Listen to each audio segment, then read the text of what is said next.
is it so quiet? Have I missed something? Thanks for signing those things for my dad, bro. No problem. All check your phones are on silent, please. Good luck. Yeah, so here, man. Looking forward to it. Yeah, definitely. Now let's start fucking The rapping. The table up. That's what they want. They want to sell this back for the table. Thank you. But I like that we're gentlemen. I like that we bring the anger inside of the ring, not outside. We're both classy fighters, and that's why I respect the guy. Even my dad, if my dad respects the guy that I'm fighting, he's a good man. I was going to try and kick you on the table and say it was him. So. Andrew Ruiz, don't he remind you like this humble ass cartoon character? No disrespect, no disrespect. I know people be getting triggered. You joke a little bit about Andrew Ruiz. You know, I do admit, I do think Joshua's a little bit broken. A little bit. I'm sorry, that's just my opinion. Am I entitled to it? Prove me wrong on December the 7th in Saudi Arabia. Look, where are y'all at now?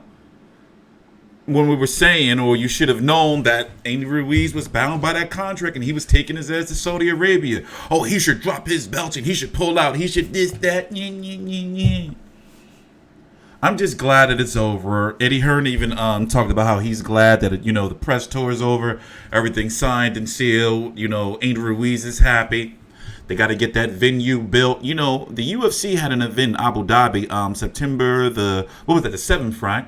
With Khabib Nurmagomedov. I always mess up his name, and I'm, you know, covering the sport. Versus Dustin Poirier.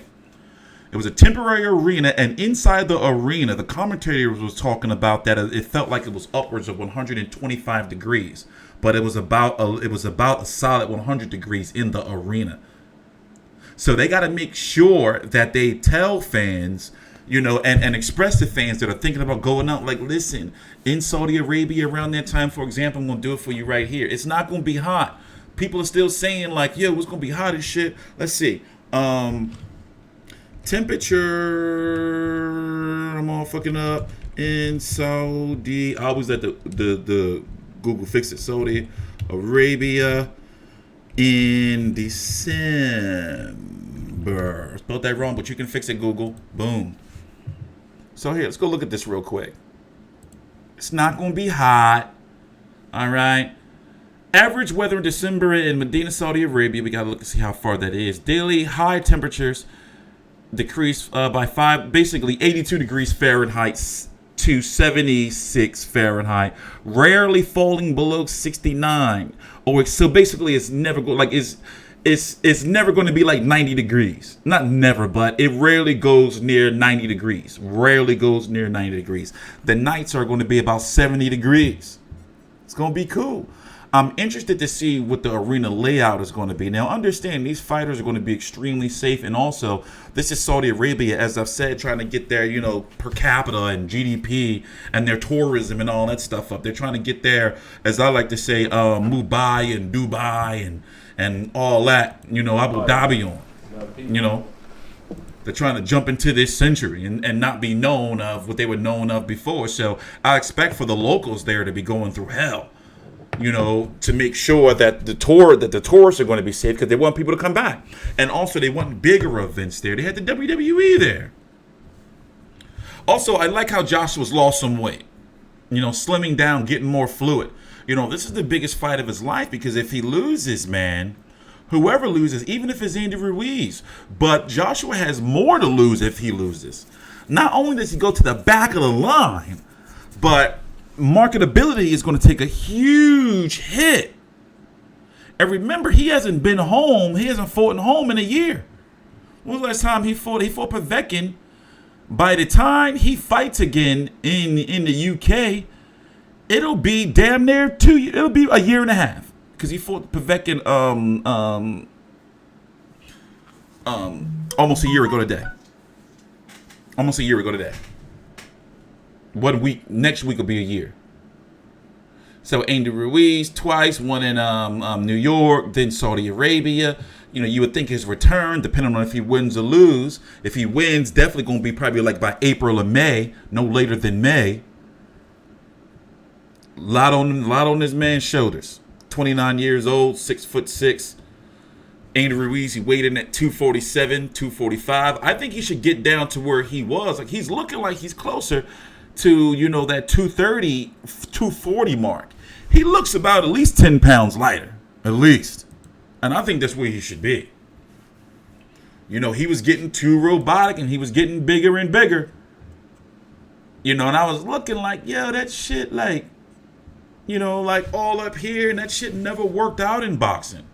Like, when you looking like that shit never worked out, you know, for boxers. And with the way things are looking, the winner of this, you know, they can't have a third fight. Ain't gonna be no belts involved because you got two mandatories coming up, the WBO and the IBF. Usyk is going to be first. If Usyk beats Tyrone Sprung, I'm going to be doing a video on that. And I forgot when that fight is. I believe it's in November, October. I believe it's November. If he wins, he is next to fight the winner of this by April or May of next year. And then Pulev after. Now, the WBC is already tied up with Wilder and whatever going on with Dylan White. You know, September the 17th, in just about 6 days or so, is going to be 60 days since, you know, the Dylan White B sample scandal. And we're supposed to be getting a detailed update, media and, you know, fans and everything in October. But right now, you know, this is one of the beginning videos I'm going to do for Ruiz versus Joshua too, just to, you know, start things off. We got to get prediction videos. You know, we got content coming out like the preview right here for Skinny Jeans wearing Sky Sports Johnny Nelson. Because I've noticed, like, in these type of interviews lately, like, Joshua's been different. I mean, look at the Anna Warhouse Sky Sports interview. I didn't even do part 2 on that. You know, he just moves different. He talks different. I mean, I understand he got a lot of pressure off his shoulders, and I'm not saying that he's going to get in there and get fucked up, but I don't know. I'm still looking at it 50-50. I'm trying to give him all benefit of the doubt. You're a bad motherfucker. You can fight when it comes down to it. You know what I mean? But at the same time, you said as a family man, my culture as well, we respect is big in our culture. So that's just who I am. If they respect you, you respect back, fellas. And then when I got into boxing, maybe it was like a different, I'm like, yeah. When I used to go in the streets, I was like, that's home life. Now, you know, get up to mystery. And Angie just so confident, living the dream. You know, confident, cool, calm, collected. Even on the press tour, you could tell he was a little off from the what did they say? 72 hours. They spent 30 of it in the air for that 3-day press tour, Saudi Arabia, New York, and then London. Crazy. And the winner, you know, the winner goes on to the riches. If Andy Ruiz loses, let's talk about if he loses. You know what they're going to do with him. They're going to, you know, PBC train him. You know, he's going to get a comeback fight, likely on PBC on Fox against somebody like motherfucking Chris Arreola. That's how PBC do. No disrespect to Chris Arreola. You know, and then start working him up from there. You know, maybe that's how they do. That's how PBC roll. If Joshua loses, though, where do they go? But if Andy Ruiz wins, PBC is in control. Pulev, Usyk.